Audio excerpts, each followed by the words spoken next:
सभी दोस्तों को नमस्कार। सिलेक्शन कैंपस के इस यूट्यूब चैनल पे आप सभी का बहुत बहुत स्वागत है। कि आप लोगों को पता था कि जब हम इंग्लिश ग्रामर के बारे में बातचीत कर रहे थे, उसको हम लोगों ने तीन अलग अलग हिस्सों में बांटा था। पहले क्योंकि हम आज वोकैब सेशन के बारे में बातचीत करेंगे, तो इससे पहले दो तीन छोटी छोटी बातें हम लोग डिस्कस कर लेते हैं। उसके बाद अपने वोकैब वाले सेक्शन के बारे में हम बातचीत करेंगे। बेसिकली क्या है कि अगर हम इंग्लिश को डिवाइड करते हैं आपके एग्जाम्स के हिसाब से, तो इसको हम लोग तीन अलग अलग पार्ट्स में विभाजित करके पढ़ेंगे। एक बात जिसको हम लोग यहाँ से ग्रामर के रूप में समझते हैं, एक दूसरी बात जिसको हम लोग यहाँ से वोकैब के बारे में बातचीत करेंगे, और तीसरी बात जिसको हम लोग यहाँ से कॉम्प्रिहेंशन के बारे में बात करेंगे।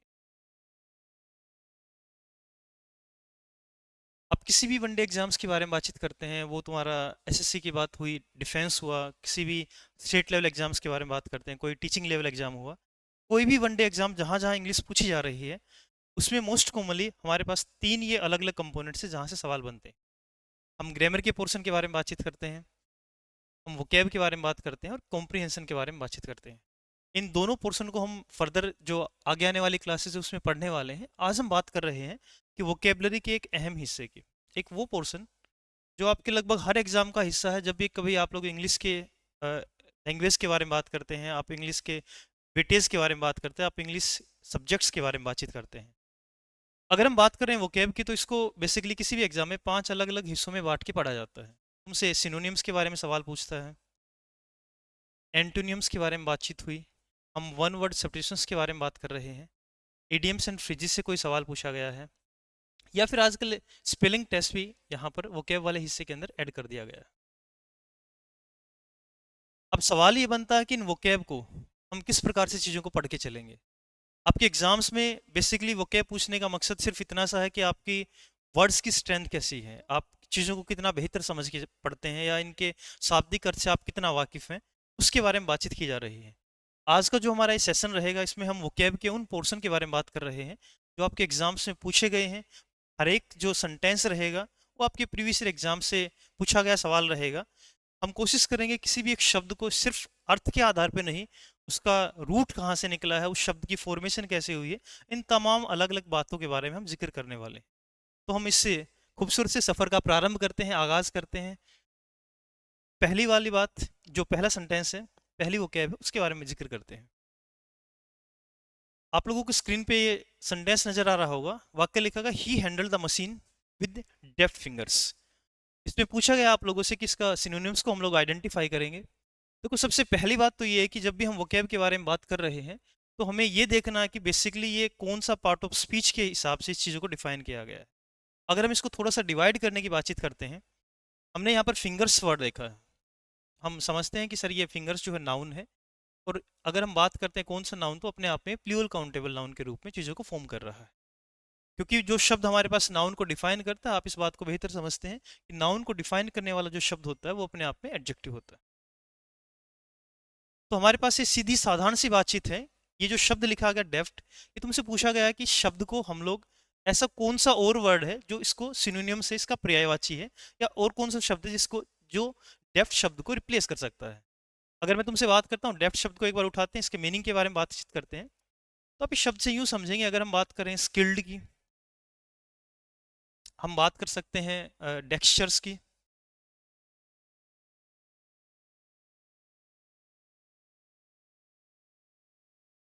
एक्सपर्ट भी बोल के चल सकते हैं। अगर मैं तुमसे बात करता हूँ कि डेफ्ट शब्द के मायने क्या हैं, तो ये तीनों के तीनों शब्द हो सकते हैं। हम स्किल्ड बोल सकते हैं, हम टेक्सचर बोल सकते हैं, हम एक्सपर्ट बोल सकते हैं। अगर मैं इसकी हिंदी में बातचीत करता हूँ, तो आप इस शब्द को यूं समझेंगे कि सर, जब हम बात कर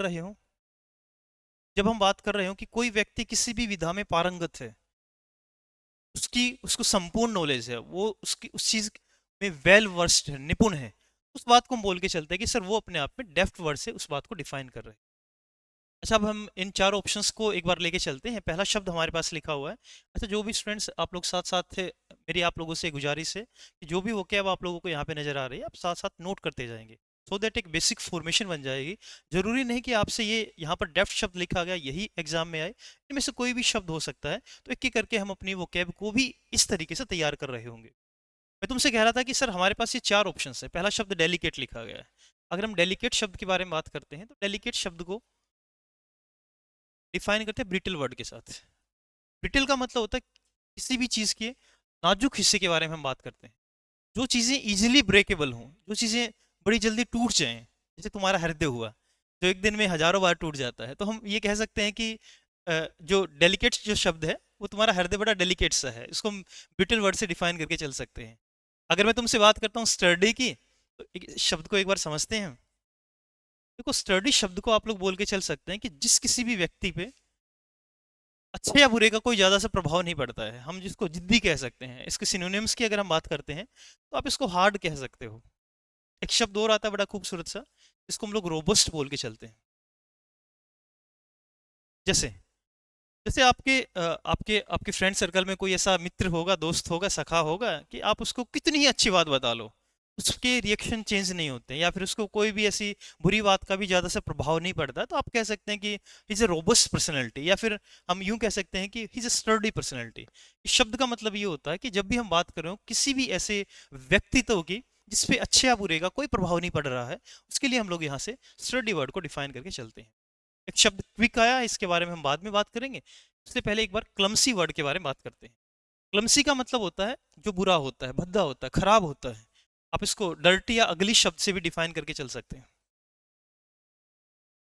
देखो कि एक शब्द से हम अलग अलग वर्ड्स बना रहे हैं, साथ साथ और भी वोकैब हमारी तैयार होती जा रही है जो सवाल पूछा गया उसके अलावा भी। क्लमसी शब्द का मतलब होता है कि जब हम डर्टी के बारे में बात करते हैं, जो चीज़ें अगली हैं, खराब हैं, जो चीज़ें बुरी हैं, उसके लिए हम लोग क्लमसी वर्ड का डिफाइन करते हैं। अच्छा, अभी सेंटेंस के अंदर हमसे पूछा क्या गया है, हमसे बात की जा रही है कि सर डेफ्ट शब्द का सिनोनिम्स क्या रहेगा। पहली बात तो ये है कि सर अगर वो हमसे एडजेक्टिव्स के बारे में बात कर रहा है, तो जो ऑप्शन रहेगा वो भी हमारे पास जवाब एडजेक्टिव्स में ही आएगा। जैसे हम बात कर रहे थे डेफ्ट शब्द की, स्किल्ड हो गया, है ना, डेक्स्चर्स हो गया, एक्सपर्ट हो गया, तो इनमें से कौन सा ऐसा शब्द है जो इसकी जगह पर रिप्लेस किया जा सकता है। सीधी सी बात है सर, डेलिकेट फिंगर्स तो नहीं होगा, स्टर्डी फिंगर्स भी लॉजिक नहीं बन रहा है, क्लमसी खराब फिंगर्स भी नहीं होगा।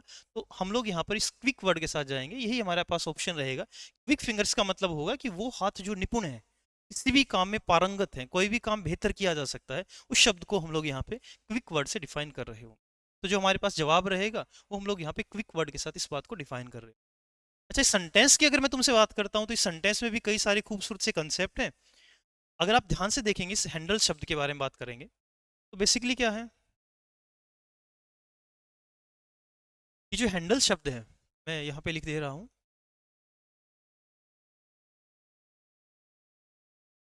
जो शब्द है हैंडल, ये हमारे पास पार्ट ऑफ स्पीच के हिसाब से दो अलग अलग हिस्सों में विभाजित होगा। या तो आप इसको वर्ब के रूप में यूज करके चल सकते हैं, या फिर ये अपने आप में नाउन बन सकता है। अगर मैं तुमसे बात करता हूँ ये वर्ब के रूप में, तो हैंडल शब्द का मतलब होता है जब भी हम किसी भी चीज़ को टैकल कर रहे हैं, किसी भी चीज़ को संभालने की बात करते हैं, इसको अगर हम वर्ब के रूप में यूज करते हैं तो इसका मतलब होता है टू टैकल, या फिर हम कह सकते हैं टू फेस, किसी भी चीज़ का सामना करना। जैसे हम एक वाक्य यूज करते हैं कि ही handled all the situation very comfortably. Handle का मतलब हुआ कि हम किसी भी चीज़ को अच्छे से संभाल रहे हैं, टैकल कर रहे हैं। लेकिन अगर यही शब्द हमारे पास नाउन के रूप में यूज होता है, तो जैसे हम कई बार बोलते हैं ना, हमारी गाड़ी का हैंडल है ना, स्टीयरिंग के लिए यूज करते हैं, तो उस शब्द को हम लोग, उसकी जो फॉर्मेशन होगी वो हमारे पास नाउन के तरीके से, इस बात को हम लोग यहाँ से फॉर्म कर रहे हैं। इसी शब्द के साथ एक खूबसूरत सी बात और है, जब भी कभी हम इस शब्द को, हैंडल को, क्रिया के रूप में यूज कर रहे हैं, इस शब्द के साथ हम ध्यान रखेंगे हमेशा है विद प्रेपोजिशन का यूज किया जाएगा। जब भी कभी हम बात कर रहे होंगे हैंडल शब्द की, कई बार हम लोगों ने देखा होगा कोई भी इलेक्ट्रॉनिक्स प्रोडक्ट्स होता है उस पर लिखा जाता है, उसकी जो जो डिब्बा होता है उस पर लिखा जाता है कि हैंडल विद केयर। वजह सिर्फ और सिर्फ ये है क्योंकि वो हैंडल शब्द है, वो आपका एज ए वर्ब यूज हुआ, और उस वर्ब के साथ हम ख्याल रखेंगे हमेशा ही विद प्रेपोजिशन के रूप में इस बात का यूज कर रहे हो। तो ये कुछ बातें हैं जिसका आप लोगों को ख्याल रखना है। इसी वजह से इस हैंडल शब्द के साथ इस सेंटेंस के अंदर भी हमने विद वर्ड के रूप में बात करी है। तो अगर आप इसके आंसर की तरफ चलते हो, तो इस डेफ्ट शब्द का जो सिनोनिम्स रहेगा वो हम लोग यहाँ पे क्विक वर्ड के साथ जा रहे हैं। उम्मीद करता हूँ आपको ये बात समझ आई होगी। हमारे नेक्स्ट सेंटेंस पे चलते हैं। नेक्स्ट सेंटेंस लिखा गया, एक बार ध्यान से देखेंगे। एक शब्द लिखा गया, suddenly there was a bright flash followed by a deafening explosion. देखो मैं बार बार आपको एक बात कह रहा हूँ कि जब भी हमें किसी भी वाक्य से वोकैब उठानी हो, तो हम ये आइडेंटिफाई करेंगे कि वो हमारे पास कौन से पार्ट ऑफ स्पीच के बारे में बात कर रहा है। अगर मैं तुमसे यहाँ पे इस सेंटेंस में देखने की बात करता हूँ, तुम्हें पता है कि सर एक्सप्लोजन जो शब्द है वो अपने आप में नाउन है। कौन सा? एक्सप्लोड से निकला एक्सप्लोजन, ये अपने आप में अनकाउंटेबल नाउन के बारे में बात कर रहा है। और ये बात हमें समझ आती है कि सर अगर मैं यहाँ पर एक्सप्लोजन लिखता हूँ, तो नाउन को डिफाइन करने वाला जो शब्द होता है वो अपने आप में क्या होता है? वो अपने आप में एडजेक्टिव होता है। अच्छा, इससे पहले हम इस शब्द के अर्थ के बारे में बात करते हैं, एक बार हम ये समझते हैं कि ये वर्ड बना कैसे है। हम दो शब्दों के बारे में बात कर रहे हैं। एक शब्द हमारे पास डेफनिंग लिखा गया, एक शब्द होता है डेफ, एक शब्द होता है डेफन। आप इस शब्द को डीफ नहीं कहेंगे, ये शब्द डेफ बोला जाता है, इसको प्रोनाउंसिएशन में आप इसको डेफ शब्द का इस्तेमाल करके चलिए। एक शब्द होता है डेफन और एक तीसरा शब्द आया जो हमारे पास यहाँ पे लिखा हो डेफनिंग।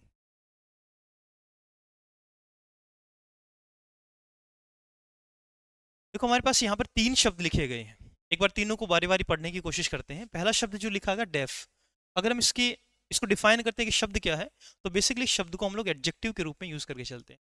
मैंने कहा कि डेफ बॉय या डेफ गर्ल, तो बॉय या गर्ल अपने आप में नाउन हो गया, जो शब्द नाउन को डिफाइन करेगा उसको हम लोग एडजेक्टिव बोल के चल पड़े। अच्छा, इस शब्द के साथ हमने यहाँ पर ईएन शब्द का यूज किया, ये बड़ा खूबसूरत सा वर्ड है। इस कंसेप्ट को समझने की बातचीत करते हैं, एक कंसेप्ट सीखते हैं कि सर अगर मैं कभी भी बात कर रहा हूँ आप लोगों से किसी भी शब्द से पहले, आप इस बात का ख्याल रखेंगे, अगर हम किसी भी शब्द से पहले ईएन जोड़ते हैं या बाद में हम लोग ईएन जोड़ते हैं, तो वो जो वर्ड है वो अपने आप में वर्ब के रूप में यूज किया जाता है। अगर हमने किसी भी शब्द से पहले ईएन वर्ड को जोड़ दिया है या उस शब्द के बाद में ईएन जोड़ दिया, तो वो बेसिकली अपने आप में वर्ब की फॉर्मेशन की बात कर रहा है। जैसे मैंने कहा, एक शब्द लिखा हमने, एक वर्ड था स्लेव। स्लेव को मतलब हो गया हिंदी में गुलाम। अगर मैंने इसी शब्द को कहा एनस्लेव, तो ये जो शब्द है ये अपने आप में वर्ब के रूप में यूज होगा। एनस्लेव का मतलब था गुलाम बनाना। जैसे ही ईएन वर्ड जुड़ गया तो ये शब्द अपने आप में वर्ब के रूप में फॉर्म हो गया है। एक शब्द और देखते हैं, अगर मैंने एक शब्द लिखा हाइट, हाइट शब्द के साथ अगर मैं ईएन वर्ड को जोड़ता हूं, इसको कनेक्ट करता हूं, इसको सफिक्स करते हैं, तो हाइटन जो शब्द हो गया, इसका मतलब ऊंचाई बढ़ाना या ऊंचा करना। तो ये जो शब्द है ये भी अपने आप में वर्ब के रूप में यूज किया जा रहा है। तो सीधी सी बात है, अगर हमने यहाँ पे एक बार आप इस शब्द को देखेंगे ध्यान से, मैंने यहाँ पर डीफ शब्द लिखा है, डीफ के बाद ईएन वर्ड के बारे में बात करी है। किसी भी शब्द के बाद में अगर ईएन वर्ड जुड़ जाए तो ये अपने आप में किसकी बात करता है, ये अपने आप में वर्ब के बारे में बात करता है, क्रिया के बारे में बात करता है। तो देखो, हमने समझा कि सर डेफ जो शब्द है ये एडजेक्टिव हुआ, डेफन जो शब्द होगा ये अपने आप में क्रिया हुआ। अब एक बात और समझते हैं, इस क्रिया के साथ भी आईएनजी वर्ड का यूज करवा रखा है, डेफनिंग शब्द के बारे में बात कर रखी है। हम इस बात को बखूबी समझते हैं कि सर अगर कभी भी थोड़ा सा एक कदम आगे बढ़ाते हैं, अगर सर किसी भी क्रिया के साथ आईएनजी लिखा हुआ हो, तो ये कई बार हमारे पास एडजेक्टिव के रूप में यूज करवा लिया जाता है। जैसे मैं तुमसे ये कहता हूँ, भाई मैंने कहा एक शब्द लिखा इंटरेस्ट, एक वर्ब थी और इसके साथ हमने आईएनजी वर्ड का यूज किया, तो यहाँ पर लिखा गया इंटरेस्टिंग स्टोरी। तो स्टोरी जो शब्द हो गया वो अपने आप में नाउन है, जो शब्द नाउन को डिफाइन करेगा उसको हम लोग यहाँ से एडजेक्टिव बोल। ऐसे ही मैंने एक शब्द लिखा डेवलप, डेवलप अपने आप में वर्ब थी, इसके साथ हमने आईएनजी को जोड़ा है और यहाँ पर लिख दिया हमने डेवलपिंग कंट्री। तो जो कंट्री शब्द हो गया वो अपने आप में नाउन, और जो शब्द नाउन को डिफाइन करेगा उसको हम क्या कहेंगे, वो अपने आप में एडजेक्टिव्स के रूप में। तो अगर हम किसी भी वर्ब के साथ आईएनजी जोड़ के चल रहे हैं, तो आप कहेंगे कि सर वो जो शब्द हो गया वो अपने आप में हमसे एडजेक्टिव के रूप में बात कर रहा है कुछ फॉर्म में। इसको हम लोग आगे चलकर पढ़ेंगे, तो इसको हम लोग प्रेजेंट पार्टिसिपल के बारे में भी जिक्र कर रहे होंगे। तो यहाँ पर अगर मैं तुमसे ये कहता हूँ कि डेफिनिंग शब्द की फॉर्मेशन कैसे हुई है, इतना सा शब्द एडजेक्टिव था, ये वर्ड अपने आप में क्रिया हो गया, अगर हम इसको कंप्लीटली पढ़ रहे हैं तो फिर से अपने आप में एडजेक्टिव्स के रूप में बात कर रहा है। एक बार आप इस सेंटेंस को पूरा पढ़ो। अब लिखा गया suddenly there was a bright flash followed by a deafening explosion. उसने कहा था, डेफनिंग जो शब्द है, एक्सप्लोजन, एक्सप्लोजन होता है विस्फोट हो जाना, डेफनिंग होता है, अब ये साउंड से रिलेट कर रहा है। डेफनिंग का मतलब क्या हो गया सर, हम बात कर रहे हैं एक ऐसी साउंड की जो जैसे तीव्र ध्वनि नहीं होती कि हम बोल के चलते हैं कि बहरा कर देना, उस शब्द को हम लोग यहाँ से डेफनिंग वर्ड से डिफाइन करके चलेंगे। अगर मैं इसके ऑप्शन के साथ जा रहा हूँ चीजों को लेकर, तो देखो जो डेंजरस वर्ड है, डेंजरस शब्द का मतलब खतरनाक, तो ये खतरनाक वाली तो सेंस नहीं प्रोवाइड कर रहा है। टेरिफाइंग भी कुछ कुछ इसका सिनोनिम्स है, टेरिफाइंग का मतलब डरावना, माइल्ड का मतलब हल्का, वेरी लाउड होता बहुत तेज। तो अगर हम बात कर रहे हैं इसके ऑप्शन के साथ, ये वही सिनोनिम्स के रूप में आपसे बात की जा रही है, हमें इसका भी सिनोनिम्स आइडेंटिफाई करना है। वो तुमसे पूछ रहा है कि सर डेफनिंग शब्द का सिनोनिम्स क्या बन सकता है, तो आप ख्याल रखेंगे कि सर डेफनिंग शब्द का मतलब जो बहुत ऊंचा है, बहुत तेज होता है, तो हम लोग यहाँ से वेरी लाउड शब्द के साथ इस वर्ड का यहाँ से यूज कर रहे हो। इसमें एक दो बातें और हमें समझने की हैं, मैं इसको रब कर दे रहा हूँ, आप लोग नोट कर लेंगे।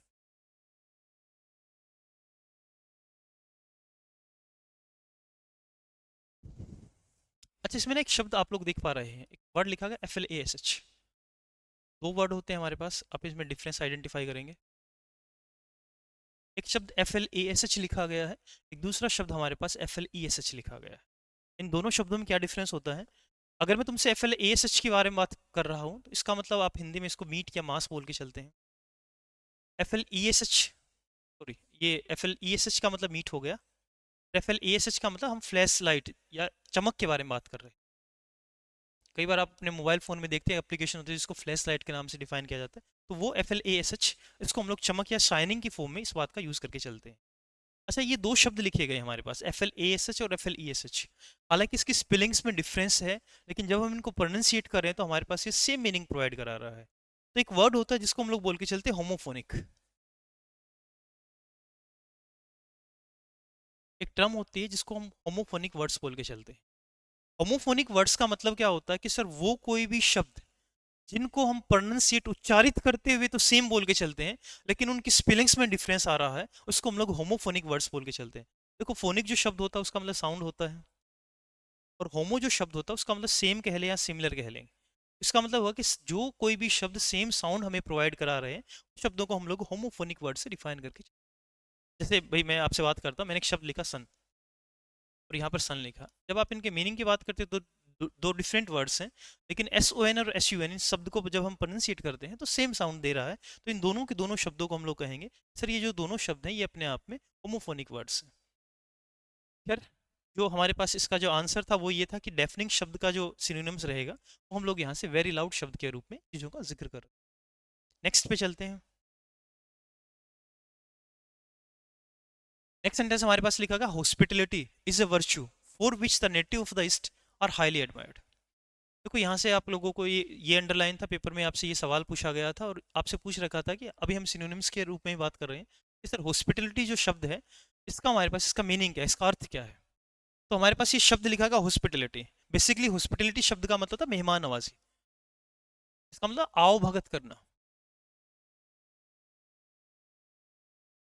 मेहमान नवाजी करना। एक शब्द लिखा गया वर्च्यू। इस वर्च्यू शब्द का मतलब क्वालिटी। बेसिकली ये सकारात्मक सेंस हमें प्रोवाइड करा रहा है, वर्च्यू का मतलब पॉजिटिव सेंस में हम किसी भी चीज़ के गुण के बारे में बात कर रहे हैं। लिखा गया for which the native of the east. अगर मैं तुमसे नेटिव शब्द के बारे में बात करता हूँ तो नेटिव शब्द का मतलब रेजिडेंट, नागरिक, सिटीजन। ईस्ट का मतलब था जो पूर्वी लोग हैं वो। एक शब्द यहाँ पर एडमायर लिखा गया है। अगर हम एडमायर शब्द को थोड़ा सा इसके मीनिंग की तरफ चलते हैं तो आप अनेकों शब्द यूज करते हैं, जैसे प्रेज हो गया, आप इसको अप्रिशिएट भी बोल के चल सकते हैं। शब्द और होता है जिसको हम लोग अडोर बोल के चलते हैं। तो ये शब्द हो सकते हैं जो हम लोग एडमायर शब्द के साथ इस चीज़ को रिलेट करके चल सकते हैं। अब हमसे क्या पूछा गया, हमसे पूछा गया कि सर हॉस्पिटलिटी जो शब्द है इसके हमारे पास सिनोनिम्स क्या बन के चल सकते हैं। अब देखो, हॉस्पिटलिटी शब्द का मतलब होता है कि सर जब भी हमारे पास हम कोई हम्बल जेस्चर शो कर रहे होते हैं उसको हम लोग हॉस्पिटलिटी वर्ड से डिफाइन करके चलते हैं। एक बार आप ऑप्शन पे चलेंगे, पहला सेंटेंस लिखा गया, पहला जो ऑप्शन है वो है कि ड्यूटी ऑफ ए डॉक्टर। ये हमारे पास ये टाइपिंग की थोड़ी सी गड़बड़ है, आप इसको कोमा लगा के यूज़ करेंगे। पहला जो ऑप्शन था वो ये लिखा गया था कि ड्यूटी ऑफ ए डॉक्टर, फिर लिखा गया काइंडनेस, तीसरी जो बात है जेनरोसिटी शोन टू गेस्ट, और चौथी बात है क्लीनलीनेस इन हॉस्पिटल्स। तो देखो, एक बात तो आप मेक श्योर कर लेंगे, ये एग्जामिनेशन में हमसे कंफ्यूज करने की बातचीत कर रखी है। हॉस्पिटलिटी का और हॉस्पिटल का, इन दोनों शब्दों का दूर दूर तक कोई वास्ता नहीं है। हॉस्पिटल अपने आप में एक दूसरी बात है, हॉस्पिटलिटी शब्द का मतलब होता है कि जब हम बात कर रहे हो ऐसे पर्सपेक्टिव की जो हमसे ये कह रहा है कि सर हम मेहमान नवाजी के बारे में बात कर रहे हैं। तो ये दो ऑप्शन तो हमारे पास सीधे सीधे एडिट हो गए। ड्यूटी ऑफ ए डॉक्टर तो बिल्कुल नहीं आएगा, क्लीनलीनेस इन हॉस्पिटल ये नहीं आएगा। अब हमारे पास देखो ना, दो ऑप्शंस लिखे हैं, एक तो शब्द काइंडनेस लिखा गया, एक वर्ड हमारे पास जेनरोसिटी शोन टू गेस्ट लिखा गया है। बताओ ना, इनमें से कौन सी बात हो सकती है। देखो ध्यान दो, अगर हम काइंडनेस के बारे में बात करते हैं तो ऐसा थोड़ी होता है कि हमारे घर पे कोई मेहमान आया और हम उसको दयालुता दिखा रहे हैं, दया नहीं दिखाई जाती है। तो हमारे पास ये काइंडनेस शब्द भी नहीं आएगा। हमारे पास एक ही ऑप्शन बच रहा है, जिसको हम लोग लेके चलेंगे generosity shown to guest. Generosity शब्द का मतलब हम्बल, जब आप विनम्रता शो कर रहे होंगे। एक इस शब्द को थोड़ा सा गौर से देखेंगे, ये इंपॉर्टेंट सा वर्ड है। इसकी स्पेलिंग्स कई बार एग्जाम से पूछी गई है, आप इसकी स्पेलिंग्स को गौर से देखेंगे। GENEROSITE।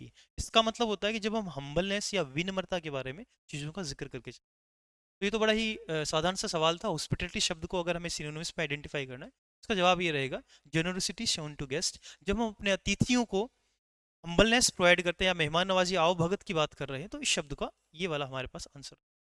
नेक्स्ट बात पे चलते हैं। सेंटेंस लिखा गया था कल्प्रिट वो सेंटेंस्ड बाय द कोर्ट। इसने कहा जो कल्प्रिट है, जो अपराधी है, उसको उसको कोर्ट ने सजा दी। और हमसे पूछ रखा है कि सर सेंटेंस जो शब्द है इसका सिनोनिम्स हमारे पास क्या रहेगा। देखो एक बार इस शब्द को ध्यान से समझते हैं। अगर हम सेंटेंस वर्ड के बारे में बात करते हैं, सेंटेंस जो शब्द है वो हमारे पास एक तरीके से वर्ब के रूप में भी यूज होता है, और ये शब्द हमारे पास नाउन के रूप में भी। अगर हम वर्ब के रूप में बात कर रहे हैं, इसके अर्थ की बात कर रहे हैं, तो वर्ब के रूप में सेंटेंस शब्द का मतलब हो गया पनिश करना, किसी को दंड देना, सजा देना। और अगर इस शब्द को नाउन के रूप में यूज होते हैं तो ये अपने आप में कॉमन नाउन होता है, जो सेंटेंसेस हो सकता है। सिंगुलर काउंटेबल नाउन से हम प्लूरल काउंटेबल नाउन के बारे में बात कर रहे हैं।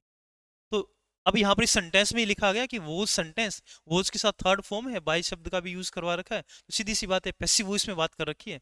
इसका मतलब क्या हुआ कि सर हम वोज के साथ थर्ड फॉर्म के बारे में बात करें, ये वर्ब के रूप में यूज होगा, जो अपने आप में इसका अर्थ क्या होता है, पनिश करना, दंड देना, सजा देना।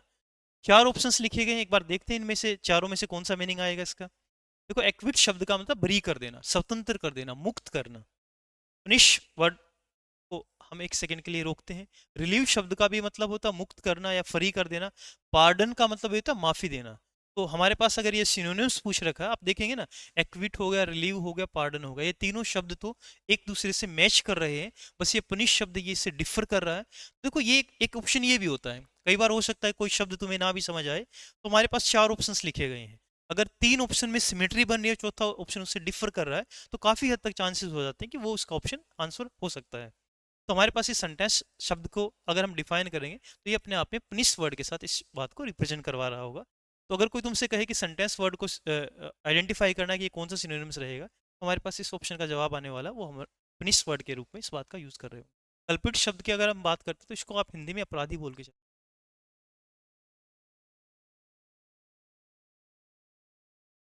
ठीक है, अगली बात पे चलते हैं।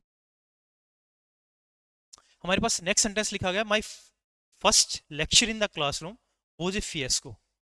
इसने कहा कि जो मेरा क्लास में पहला लेक्चर था वो, इट वाज ए फिएस्को। अगर हम बात करें फिएस्को शब्द की, हम ये सारे सिनोनिम्स के बारे में बात कर रहे हैं। फिएस्को शब्द को अगर हम डिफाइन करने की बात करते हैं, तो फिएस्को शब्द का मतलब होता है सर, या तो हम डिजास्टर के बारे में बात करते हैं, या फिर हम स्मोक के बारे में बात करते हैं।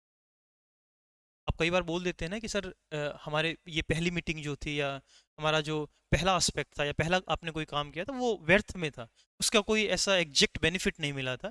उस शब्द को हम लोग यहाँ से फिएस्को वर्ड में डिफाइन कर रहे हैं। फिएस्को शब्द का मतलब था धुएं में उड़ा देना। आप कई बार बोलते हैं ना, ये चीज को तो व्यर्थ थी, इसका कोई कोई लॉजिक ही नहीं बन रहा था, तो उस शब्द को हम लोग यहाँ पे फिएस्को वर्ड से डिफाइन करेंगे। एक बार हम ऑप्शन पे चले जाते हैं। देखो फर्स्ट ऑप्शन लिखा है सक्सेस, सफलता, जॉय, खुशी, फन, वही आनंद के बारे में बात करते हैं, कि यहाँ पर डिजास्टर वर्ड के बारे में बात कर रहे हैं। अच्छा, आपको एक बात समझ आ रही है, इन ऑप्शन में भी सेम कहानी चल रही है। अगर हम सक्सेस के बारे में बात करते हैं, पॉजिटिव सेंस प्रोवाइड करा रहा है, जॉय भी पॉजिटिव अर्थ दे रहा है, फन अपने आप में पॉजिटिव। बस ये जो शब्द है ये हमारे पास नेगेटिव आंसर लेके चला हुआ है। तो सीधी सी बात है, तीन ऑप्शन में हमारे पास यहाँ पे सिमेट्री बन रही है, चौथा ऑप्शन इससे डिफर कर रहा है। तो अगर हम फिएस्को शब्द के बारे में बात करते हैं, इसके सिनोनिम्स के बारे में बात करेंगे, तो डिजास्टर रहेगा। इसके अपोजिट में ये तीनों में से कोई भी एक ऑप्शन हम लोग इसको यूज करके चल सकते हैं। तो अगर हमारे पास ये सिनोनिम्स पूछ रखा है, तो हम लोग यहाँ से लेके चलेंगे कि सर फिएस्को जो शब्द है, उसके सिनोनिम्स में हम लोग यहाँ पे डिजास्टर वर्ड के बारे में बात कर रहे हैं। ठीक है, ये तो बड़ी साधारण सी बात थी। नेक्स्ट सेंटेंस पे चलते हैं। नेक्स्ट हमारे पास लिखा गया, it is unwise to severe diplomatic relations with the neighbouring country over small matters.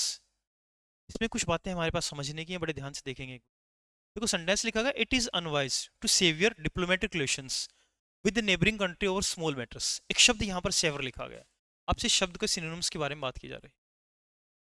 पहले तो आप इस शब्द को देखो, वर्ड लिखा गया S E V E are, और इसी से मिलता जुलता एक शब्द और होता है एस ई वी आर। अगर हम बात करते हैं S E V E R sever शब्द की, इसका मतलब है to cut into pieces. जब भी हम किसी भी चीज को अलग अलग टुकड़ों में काट रहे हैं, बांट रहे हैं, अलग अलग हिस्सों में फ्रैक्शन बनाने की बात कर रखी है, उस शब्द को हम लोग S E V E are word से डिफाइन करेंगे। और अगर मैं तुमसे बात करता हूँ S E V E R E, इस शब्द का मतलब होता है सीरियसनेस।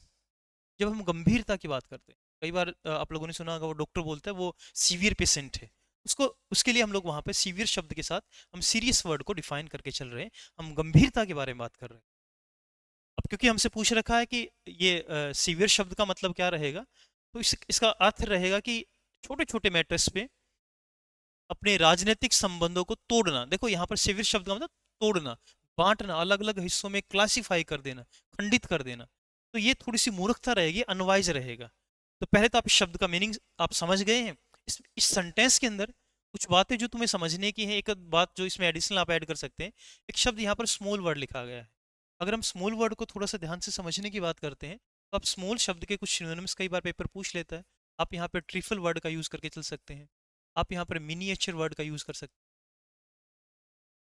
आप यहाँ पर शॉर्ट वर्ड का भी यूज करके चल सकते हैं। तो अगर हम हमारे पास स्मॉल शब्द के सिनोनिम्स के बारे में बात करता है, तो ट्रिफल हो गया, मिनिएचर हो गया, शॉर्ट हो गया, इसको हम इस प्रकार से यूज करके चल सकते हैं। अच्छा, एक शब्द और लिखा गया यहाँ पर, इसी इसी सेंटेंस में एक वर्ड और लिखा गया जिसको हम लोग अनवाइज वर्ड से डिफाइन कर रहे हैं। एक बार ध्यान से इस बात को समझेंगे। एक शब्द अनवाइज लिखा गया है। देखो ना, ये जो अन शब्द है, मैं कुछ शब्दों के बारे में बात करता हूँ, जैसे अन हो गया, इम हो गया, इन हो गया, इस हो गया, इर हो गया। जब कभी भी ये शब्द जब कभी भी ये शब्द आप लोगों को किसी भी वर्ड से पहले नजर आएंगे ना, इसका मतलब ये है कि सर ये जो शब्द हैं उस वर्ड को नेगेटिव मीनिंग प्रोवाइड करा रहे हैं। इनका जो अर्थ है वो हमारे पास इसका नेगेटिव अर्थ आ रहा है। जैसे जैसे भाई, अच्छा, इन शब्दों को ना हम एक एक टर्म होती है जिसको हम लोग सफिक्स बोल के चलते हैं, प्रीफिक्स बोल के चलते हैं। Basically we have these two terms, आप एक बार समझेंगे, मेरे ख्याल से नोट हो गया होगा। एक बार आप दो टर्म समझेंगे, उसके बाद हम इस चीज़ को आगे बढ़ाते हैं। एक बात होती है जिसको आप लोग प्रीफिक्स बोल के चलते हैं, जिसको आप हिंदी में उपसर्ग बोल के चलते हैं। अच्छा, जब आप हिंदी की फॉर्मेशन के बारे में बात करेंगे तो आप कहेंगे सर ये जो शब्द है, उप और सरक दो वर्ड से मिलकर बना है। उप शब्द को अगर हम हिंदी में बात करें, इसका मतलब नियर बाई होता है, सरक का मतलब फॉर्मेशन करना। जब भी हम किसी भी शब्द को नजदीकी रूप से जोड़कर एक नए शब्द का निर्माण कर रहे हैं, उसको आप लोग यहाँ से प्रीफिक्स बोल के चलते हैं। एक सीधी सी भाषा में मैं कहूँ तो सर, प्रीफिक्स क्या होता है? किसी भी रूट वर्ड से पहले जब हम किसी शब्द को जोड़ रहे हैं, किसी शब्द को प्रीफिक्स कर रहे हैं। जैसे भाई, मैंने एक वर्ड लिखा यहाँ पे, इम्पॉसिबल।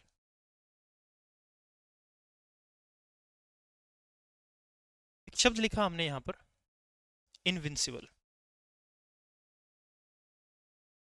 देखो, अगर तुम ध्यान से देखोगे ना इस शब्द को, तो आपको एक बात समझ आएगी कि सर एक वर्ड था जो हमारे पास रूट वर्ड था, वो तो था हमारे पास पॉसिबल शब्द, और इसी शब्द के साथ हमने एक वर्ड को जोड़ दिया जिसको हम लोग इम वर्ड बोल के चलते हैं। तो ध्यान से समझेंगे, वो कोई भी शब्द जो किसी भी रूट वर्ड से पहले जुड़कर उस शब्द का अर्थ परिवर्तित कर रहा है, आप उस बात को तो प्रीफिक्स कहेंगे। जैसे कि एग्जांपल और समझा हमने, विंसिबल शब्द था, इससे पहले हम लोगों ने यहाँ से इन वर्ड के बारे में बात करी। तो वो कोई भी शब्द जो इनसे पहले जुड़कर इसका मीनिंग बदल रहा है, आप इस बात को कहेंगे कि सर ये अपने आप में प्रीफिक्स होता है। इसी के अपोजिट में अगर मैं तुमसे बात कर रहा हूँ, एक शब्द और होता है जिसको हम लोग यहाँ से बोलेंगे, सारे रंग भर देंगे आज, है ना। एक शब्द और होता है जिसको हम लोग यहाँ पे सफिक्स बोल के चलते हैं। ऐसा सफिक्स शब्द का मतलब क्या है? सफिक्स को आप हिंदी में प्रत्यय बोल के चल रहे हैं। इसका अर्थ ये हुआ, ये शायद विजिबल नहीं है ना।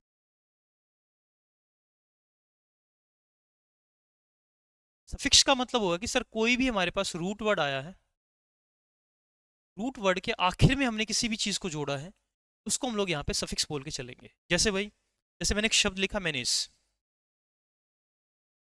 बताओ कौन सा शब्द रहेगा? मैनेज के साथ अगर हम मेंट वर्ड को जोड़ते हैं, आप इस शब्द को कहेंगे कि सर ये अपने आप में इसका सफिक्स हो जाएगा।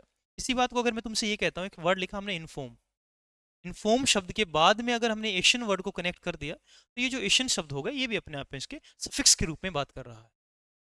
एक सीधी सी भाषा में अगर मैं तुमसे बात कहूं कि इन दोनों शब्दों को कैसे समझेंगे, तो जैसे मान के चलो कि मैं एक वर्ड लिखता हूं तुम्हारे सामने, मैंने एक शब्द लिखा मैनेज, ठीक है भाई। अगर इससे पहले मैंने मिस वर्ड को जोड़ दिया है, तो ये जो मिस शब्द हो गया ये तो इसका प्रीफिक्स हो गया। अगर इसके बाद में हमने मेंट वर्ड के बारे में बात कर दी, तो ये अपने आप में इसका सफिक्स हो गया। एक सीधी सी बात ये है, जैसे मैं तुमसे ये कहता हूँ, एक शब्द हो गया, उसके सामने उससे पहले जो शब्द जुड़े उसको हम प्रीफिक्स कहेंगे, और इस शब्द के बाद में कोई वर्ड जुड़ रहा है उसको हम लोग इसका सफिक्स बोल के चल रहे हैं। तो मैं तुमसे बात करना चाह रहा था कि सर अगर हमारे पास ये पांच अलग अलग वर्ड्स हैं, अन हो गया, इम हो गया, इन हो गया, डिस हो गया, इर हो गया, इनमें से किसी भी शब्द को अगर हम यूज करके चल रहे हैं किसी भी वर्ड से पहले, तो वो जो शब्द है वो अपने आप में नेगेटिव मीनिंग प्रोवाइड कराएगा। जैसे जैसे भाई मैंने इन शब्द के बारे में बात करी, जैसे हमने लिखा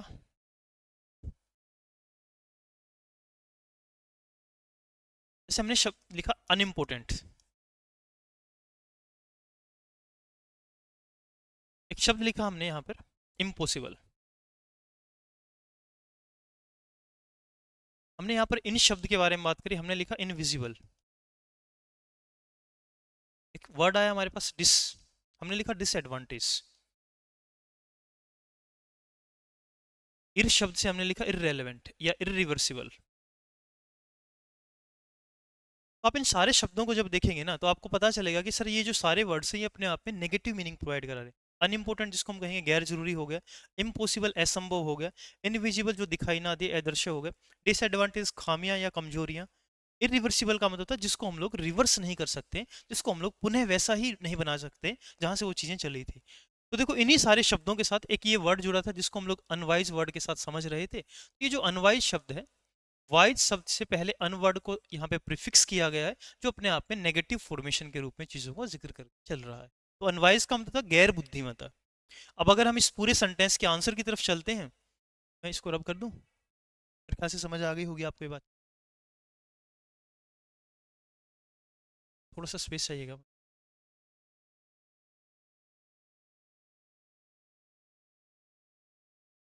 अगर आपको नोट करना है तो आप इसका स्क्रीनशॉट लेके नोट कर सकते हैं ना।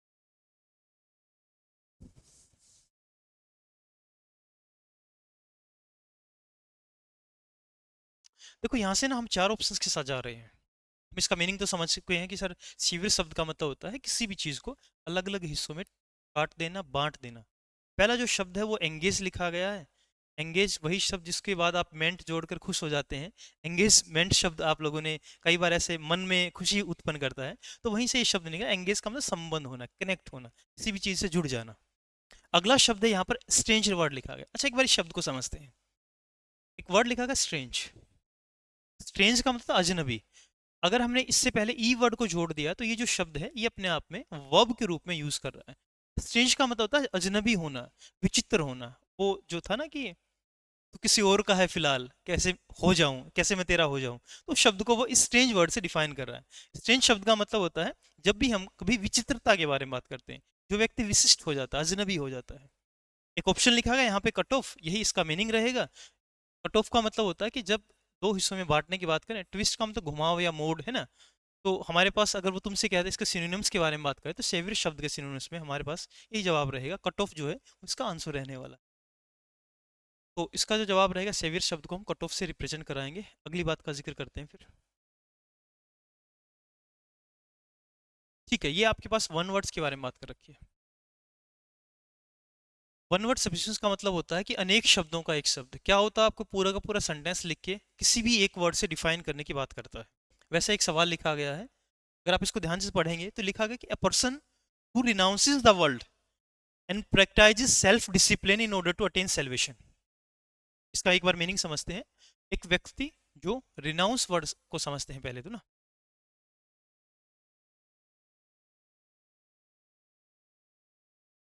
रिनाउंस का मतलब त्याग देना, क्विट करना, लीव करना, सरेंडर करना, गिव अप कर देना। किसी भी चीज को त्यागने की, छोड़ने की हम बात कर रहे हैं, उस शब्द को हम लोग यहाँ पर रिनाउंस वर्ड से डिफाइन करके चलते हैं। रिनाउंस का मतलब था जब हम किसी भी चीज को त्याग रहे हैं, छोड़ रहे हैं।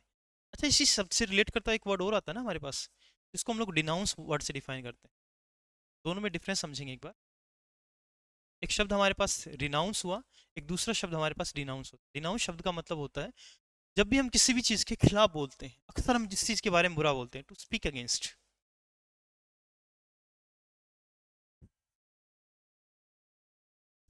इस शब्द को एक बार समझेंगे।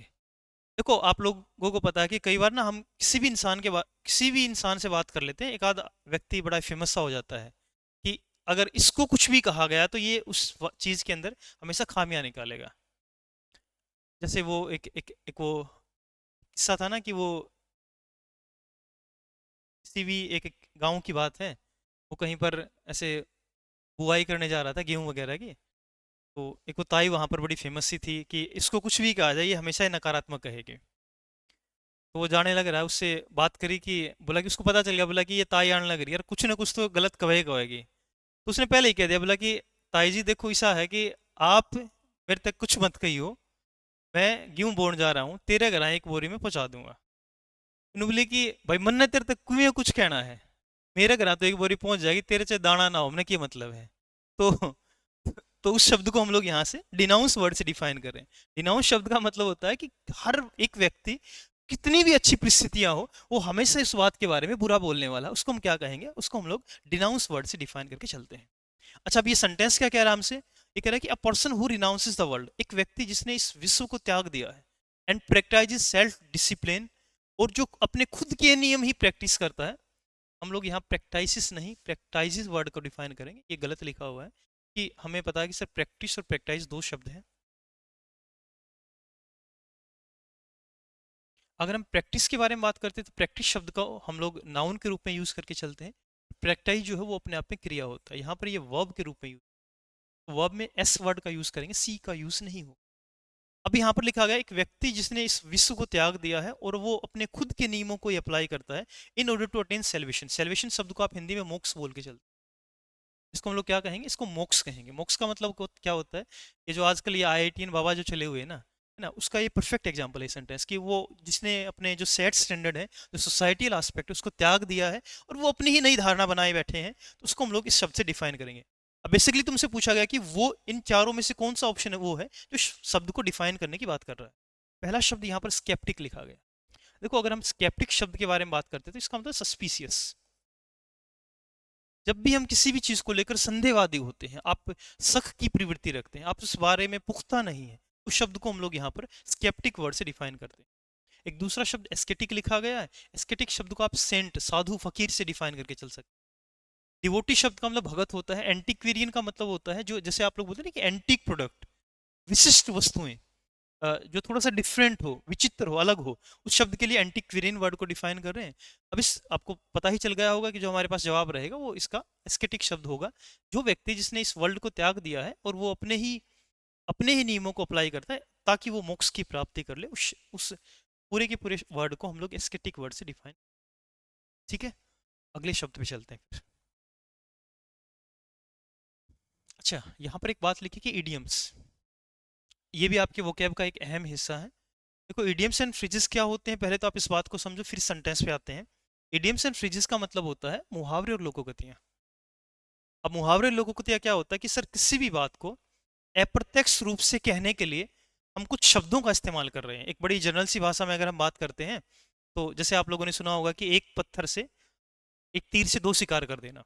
इसका मतलब ये थोड़ा कि आप धनुष बाण लिए खड़े हैं और आप तीर मारेंगे। इसका मतलब ये कि एक ही समय पर आप दो टास्क कर रहे हैं। जैसे मैं पढ़ा रहा हूँ और एक पीछे वाला शिकारी साथ में अपने फोन पे भी लगा हुआ है, उसको हम क्या कहेंगे, to kill two birds with same stone. एक ही पत्थर से दो शिकार कर देना, उसके लिए हम लोग वहां पर इडियोमेटिक फॉर्म में इस बात का जिक्र कर रहे हैं। एक बात का ख्याल रखेंगे, अक्सर स्टूडेंट्स इस बात बारे में गलती करते हैं कि जो भी आपको इडियम्स नजर आ रहा है, आप उसको सहज शब्द हिंदी बनाने की कोशिश करते हैं। जैसे मैंने आप लोगों से ये कहा व्हाइट एलिफेंट, आप कहते हो कि सर व्हाइट एलिफेंट का मतलब सफेद हाथी हो गया। ये कोई लॉजिक नहीं बनेगा। अरे देखो ना, वैसे व्हाइट एलिफेंट का मतलब होता है कॉस्टली बट यूजलेस, जो चीजें महंगी है लेकिन वो आपके लिए व्यर्थ में, उसको हम व्हाइट एलिफेंट कहेंगे। आपने अक्सर ये कितनी सारी शायरी सुनी होंगी। जैसे मैं आपको एक शायरी कहता हूँ और आप पूरी कहानी को समझ जाएंगे, मैं बिना बताए आप समझ जाएंगे मैं क्या बोलना चाह रहा हूँ। जैसे एक शायर ने कहा था कि, एक शायरी थी कि आजकल सितारों से दूरी बना लेना लाजमी था। आप लाइन सुनना, कि सितारों से दूरी बना लेना लाजमी था, आजकल मेरा चांद सूरज के साथ उठने बैठने लगा है।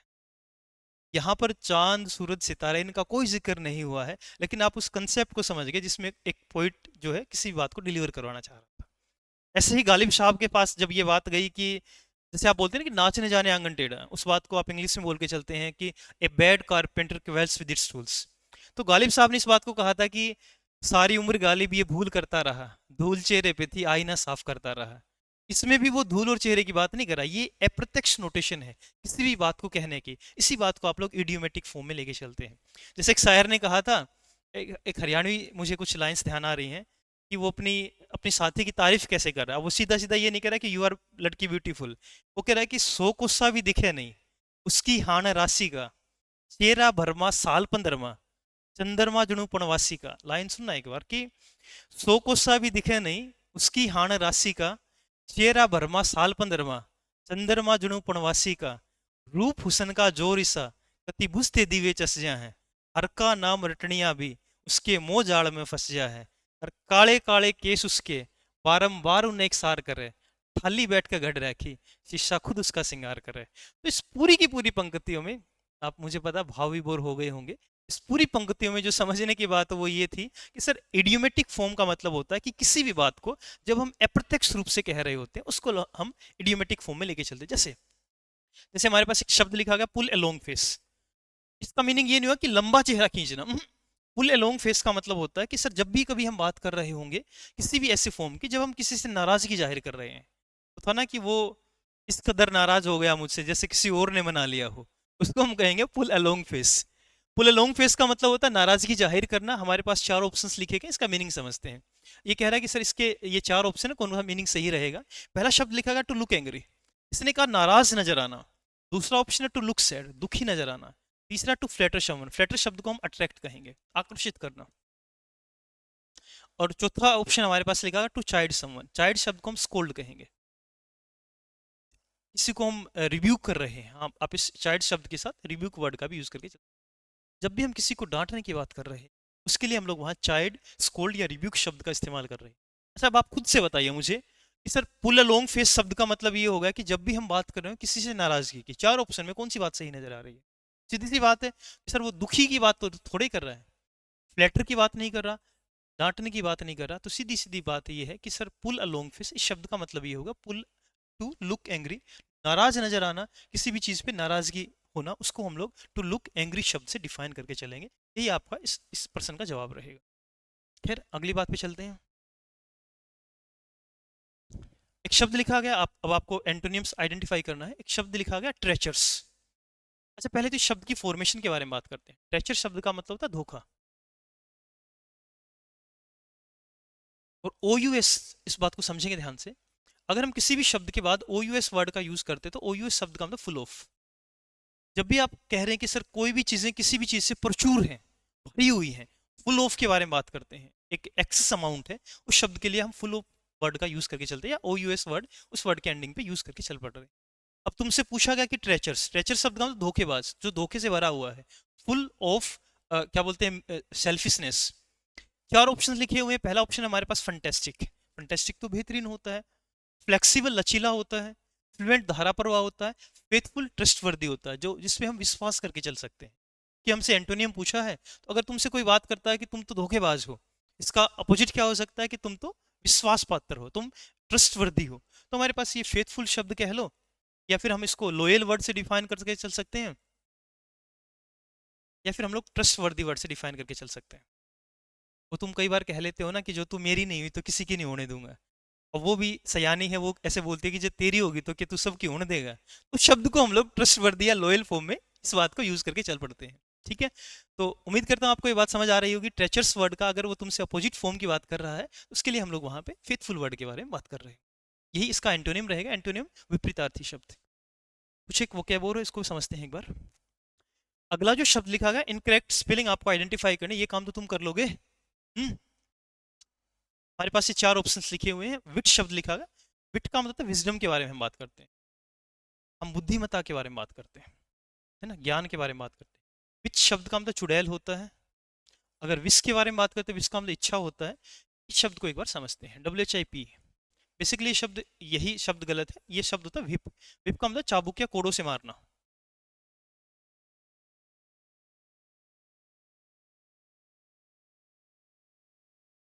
पुरानी मूवीज देखी होंगी ना, वो ब्रिटिशर्स जो है वो भारतीयों को कोड़ों से मारने की बात करते हैं। तो जो विप शब्द है इसी शब्द को आइडेंटिफाई करता है। विप का मतलब चाबुक से मारना है, कोड़ों से मारने के बारे में हम बात कर रहे हैं। ये स्पेलिंग गलत थी हमारे पास, ये और ये तीनों स्पेलिंग सही है। इस शब्द के अंदर ई जो है वो गलत लिखा हुआ है। इस शब्द को आप आइडेंटिफाई करेंगे, WHIP, इस वर्ड को हम इस प्रकार से करेक्ट। चलिए अगली बात पे। देखो कुछ रह गया क्या इसमें, ये रह गया था ना। ये शब्द लिखा गया एक्सप्रेस, इसमें आपको सिनोनिम्स आइडेंटिफाई करना है। सेंटेंस लिखा है watching the setting sun and the tranquil surface of the water relaxes my mind. आपसे एक सवाल पूछा गया, एक वर्ड पूछा गया, ट्रैंक्विल शब्द क्या हमारे पास मीनिंग क्या है। अच्छा जो बच्चे हमारे पास ये मेडिकल बैकग्राउंड से होंगे या जो जिन्होंने बी फार्मेसी वगैरह कर रखी हो, इस सब से आप बेहतर वाकिफ होंगे। ना, आप बोलते हैं ना ट्रैंक्विलाइजर, अक्सर ये मेडिकल टर्मिनोलॉजी में यूज़ किया जाता है जब कोई पेशेंट क्या बोलते हैं ज़्यादा ही सिक होता है, या उसको पेन फ्री करने के लिए, शांत या बेहोश करने के लिए ट्रैंक्विलाइजर इंजेक्ट किया जाता है ना। ये कई बार गैसेस फॉर्म में भी हो सकता है। तो जो ट्रैंक्विलाइजर शब्द है, इसका मतलब है शांत करना, रिलैक्स करना, काम करना, सुन करना, बेहोश करना। उस फॉर्म में हम लोग ट्रैंक्विलाइजर वर्ड को डिफाइन करके चल सकते हैं।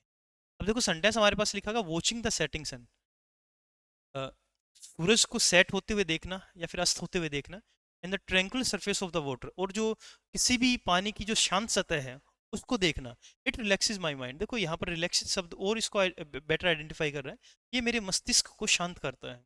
चार ऑप्शन लिखे गए हैं, एक बार इसके बारे में बात कर लेते हैं, क्योंकि हमसे सिनोनिम्स के बारे में बात कर रखी है। काम, शांत करना, अनसेटल्ड जो असंतुलित होता है, मूविंग हिलना, रोयरिंग दहाड़ना। शेर की दहाड़ को रोयर शब्द से डिफाइन करके चल। अब देखो, अगर वो हमसे एंटोनियम्स पूछा होता तो इसका जो जवाब आ जाता वो अनसेटल्ड आ जाता है। अब उसने सिनोनिम्स के बारे में बात करी है, तो सिनोनिम्स के रूप में हम लोग यहाँ पर काम शब्द को डिफाइन करेंगे। आप इसको चाहें तो ये कह सकते हैं watching the setting sun and the calm surface of the water, या tranquil surface of the water, it relaxes my mind. ये इसको आप रिलैक्सेशन की फॉर्म में लेके चल रहे हैं, तो हमारे पास इसका जवाब जो है वो काम रहने वाला। और ये चारों तीनों ऑप्शन है, इससे रिलेट नहीं। ठीक है, चलें अगली बात पे। देखो, ये फिर से आपको इनकरेक्टली स्पेल्ड वर्ड्स लिखे हुए हैं, आप उसको करेक्ट करेंगे। पहला शब्द विजडम थोड़े होता है, तो बड़ी बेसिक सी बात थी। सर ये वाइजडम नहीं होता, शब्द की जो करेक्ट स्पेलिंग रहेगी विजडम रहेगी। फ्रीडम आप समझते हैं, स्वतंत्र। बोर्डम समझते हैं, ऊँघना या बोर करना। एकदम साम्राज्य के बारे में, ये तीनों स्पेलिंग सही है। जो हमारे पास इसकी एग्जैक्ट जो गलत स्पेलिंग थी, वो हमारे पास ये विजडम शब्द गलत लिखा हुआ। आप इसको विजडम लिखेंगे, वाइजडम जो है वो गलत। ये बड़ी बेसिक सी बात थी, ये तो तुम इसका तो स्वीकार कर ही लोगे।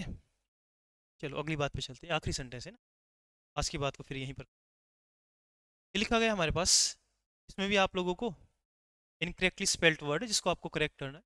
एक शब्द ट्रस्टवर्दी लिखा गया है। ट्रस्टवर्दी होता है लॉयल, ईमानदार, जिस पे विश्वास किया जा सके। बोनाफाइड जो शब्द है वो बोन और फाइड शब्द से बना है।